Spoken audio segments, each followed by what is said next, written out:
Chapter 5. Eels and Clams. Jack looked at Annie. "We can't stay here," he said. "What?" she said. "We can't go home now. The pilgrims need us to help them." "But we don't know how to do anything," Jack said. "And Squanto is going to figure out he doesn't really know us, and—" "Don't worry so much," said Annie. "We help Mom and Dad make our Thanksgiving dinner every year, don't we? We can help the pilgrims, but we better hurry." Clutching the big basket, she started running toward the bay. Jack sighed, then ran after her. At the rocky shore, they stopped and looked around. Little waves rolled onto the short stretch of sand. The salty air felt clean and fresh. Seagulls swooped over the water. "I wonder where the eels are," said Annie. "And the clams." "I'll look in the book," said Jack. He pulled out their book and looked up eels in the index. He turned to the right page and read aloud. Squanto showed the pilgrims a way to catch eels. He showed them how to push the eels out of the wet sand with their bare feet, then grab them with their hands. "That sounds fun," said Annie. She put down her basket and pulled off her shoes and stockings. She held up her long skirt with one hand. Then she walked over the rocks to the edge of the water. Jack put the research book into his bag. He pulled off his shoes and stockings and joined Annie. They dug their bare feet into the wet sand.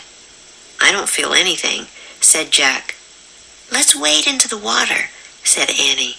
Together they stepped forward. "Brrr," said Annie. "No kidding," said Jack with a shiver. He kept squishing the muddy sand with his toes. He felt pebbles and shells. Then he felt something soft. "Hey, I think I found one," he said. Annie splashed over to him. "Where?" "Stand back," he said. "Here." Jack squished harder with his feet. The soft thing moved. Jack squished more. An eel slithered through the water. Jack grabbed it with both hands. "Ah!" he yelled. The eel was long and skinny like a snake. It felt slimy and icky. It twisted and squirmed. Annie laughed as Jack tried to hold on to it. The eel wiggled out of Jack's hands and fell against Annie. "Yikes!" she yelled, jumping away and bumping into Jack. With more screams, they both tumbled into the cold water. They scrambled up and splashed back to shore. Annie was still laughing. "Poor eel," she said, trying to catch her breath. "We scared him half to death." "Him?" said Jack. "Forget eels," said Annie, her teeth chattering. "What about clams?" Jack was wet and cold, but he took out the book again and looked up clams. He turned to the right page and read aloud. Squanto taught the pilgrims how to dig for quahog clams. Quahog clams are hard-shell clams. They can live for 60 years or more. The oldest have been known to live for almost 100 years. "Oh, forget it," Annie broke in. "What?" said Jack. "We can't catch them," she said. "They live to be so old. We can't just end their lives." Jack sighed. He sat down on a rock. Annie sat next to him. Their clothes were soaking wet. Their feet were caked with muddy sand. Their basket was empty. "What other things do pilgrim kids do to help?" said Annie. Jack opened the book again. He looked up pilgrim children. He read aloud. Pilgrim children worked very hard. They built fences and cared for animals. They planted, harvested, and ground corn. They picked pumpkins, peas, and beans. They guarded the fields. They fished and hunted. They carried water. They collected nuts. They cooked and cleaned. They did everything they were told. They never complained about being tired. "Oh, man, I feel tired just reading this," said Jack, closing the book. "We make lousy pilgrim children." "Yeah, I know," said Annie.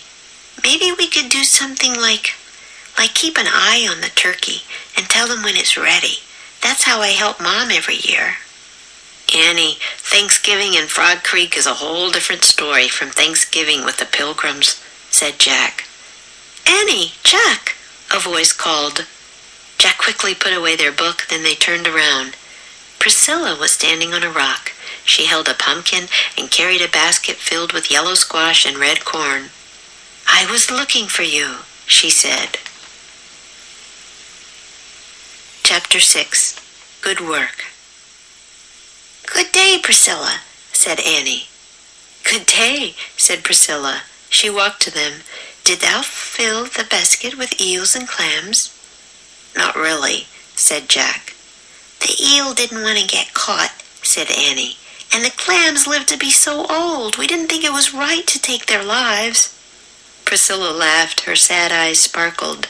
What strange children, she said. But you both look wet and cold. Would you like to come to my house and warm up by the fire?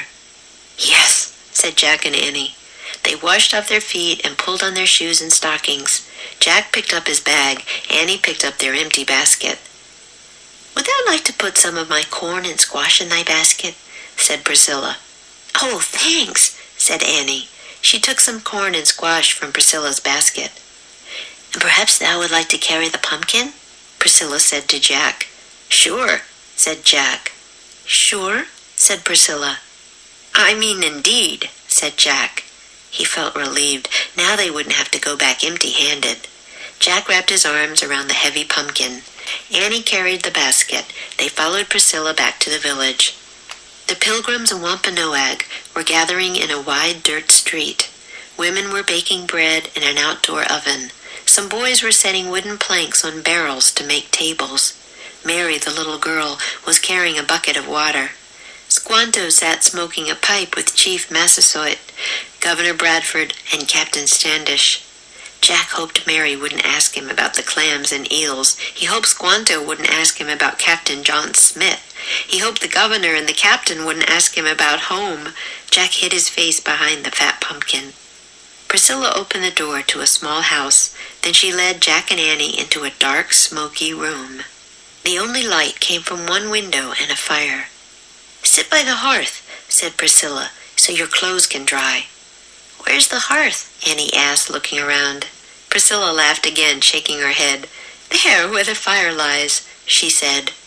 Jack put down the pumpkin and his bag. Annie put down her basket.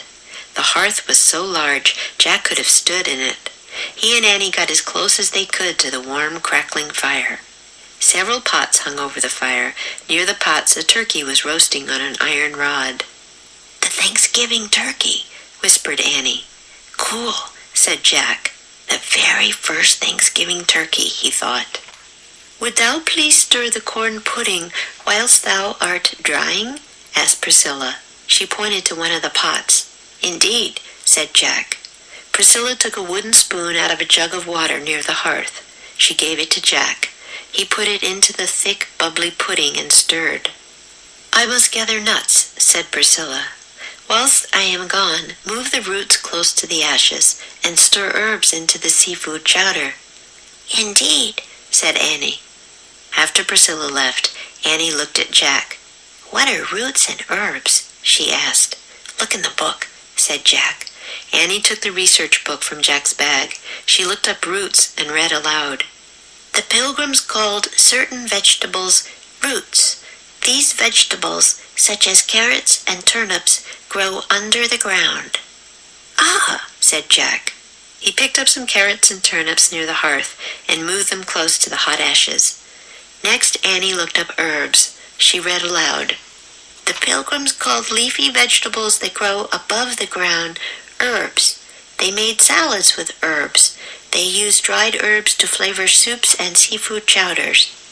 Jack saw some dried plants hanging from the rafters. Those must be the herbs, he said. Annie broke off a leaf and sniffed it. That smells good, she said. She leaned close to one of the pots. And that must be the seafood chowder. It smells like the ocean. She crumbled the leaf into the chowder. She took another spoon from the jug of water. She and Jack both stirred pots. Good work, Priscilla said as she stepped back into the room. Jack smiled.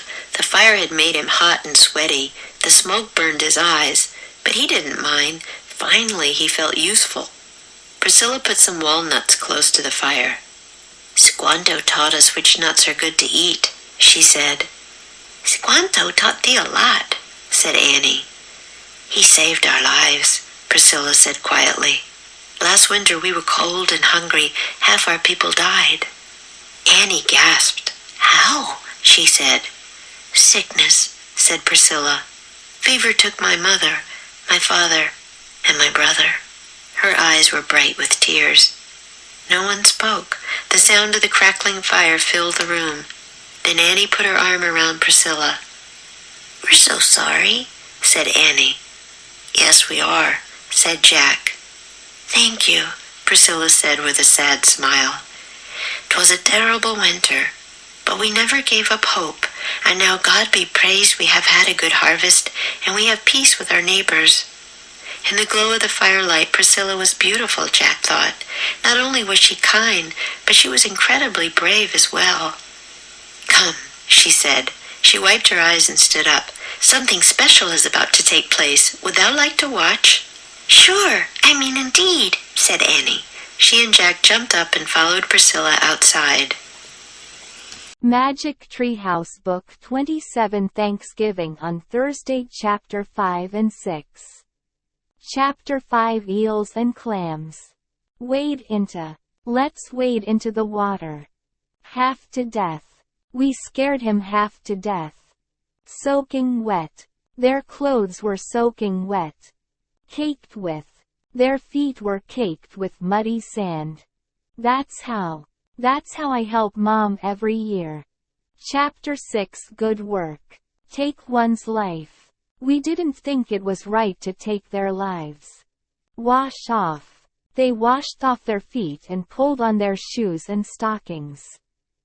Grow above the ground. The Pilgrims called leafy vegetables that grow above the ground herbs. Feel useful. Finally he felt useful. Practice makes perfect.